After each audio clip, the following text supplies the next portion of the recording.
साल 1669। दिल्ली का लाल किला, वहीं बैठा था औरंगजेब, मुगल सल्तनत का छठा सम्राट। मगर ये कोई आम हुक्मरान नहीं था। औरंगजेब का मकसद था सिर्फ राज करना नहीं, बल्कि भारत को एक इस्लामी साम्राज्य में बदल देना। उसने एक फरमान जारी किया, हर गैर मुस्लिम से अब जिजिया कर वसूला जाएगा। जिजिया बुर्जा एक धार्मिक टैक्स जो सिर्फ इसलिए वसूला जाता था क्योंकि कोई इंसान मुसलमान नहीं था। इस आदेश ने देश भर में हलचल मचा दी। मंदिरों में चिंता की लहर दौड़ गई।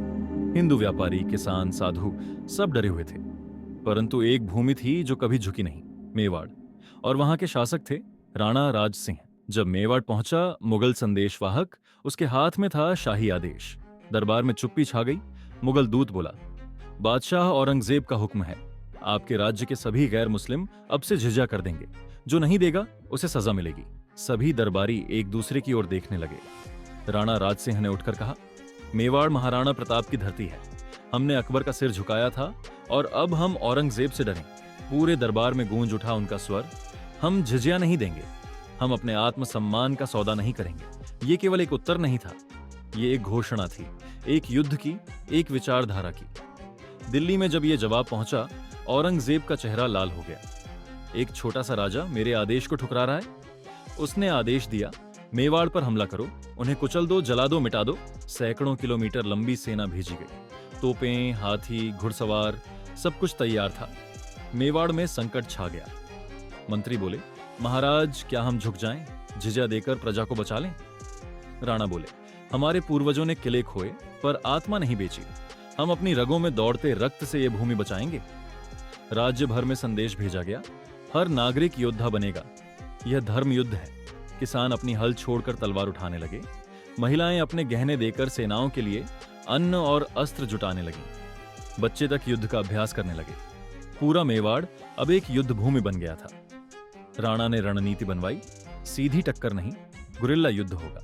रात को आक्रमण, दिन को गायब। पर्वतों के बीच से अचानक हमले और फिर अदृश्य हो जाना। मुगल सेना थकने लगी। कभी कोई घोड़ा गायब तो कभी कोई काफिला लूट लिया जाता। मेवाड़ की धरती ने साक्षी दी, जब राजा और जनता एक हो जाएं, तो साम्राज्य भी डगमगा जाते हैं। कई महीने बीत गए। मुगल सेना थक चुकी थी।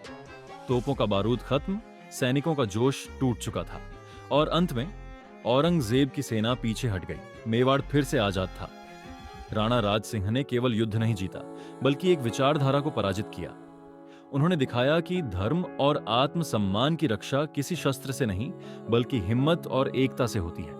आज जब हम स्वतंत्र हैं, तब यह जानना जरूरी है कि किसने इस आजादी की नींव रखी।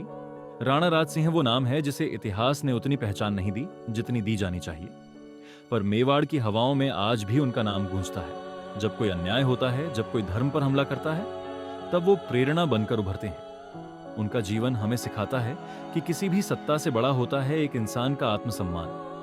वो दिखाते हैं कि अगर नीयत साफ है, इरादे मजबूत हैं, तो कोई तानाशाह आपको झुका नहीं सकता। मोरल, अगर आपकी नीयत साफ हो और आपकी हिम्मत बुलंद हो, तो दुनिया का कोई सम्राट आपकी आत्मा को घुटने नहीं टेकवा सकता। राणा राज सिंह ने न झिझिया दिया, न आत्मा बेची, बल्कि इतिहास को एक नई दिशा दी और हमें ये प्रेरणा दी कि धर्म, सम्मान और आजादी केवल बातें नहीं, बल्कि उनके लिए लड़ना हर पीढ़ी का कर्तव्य है।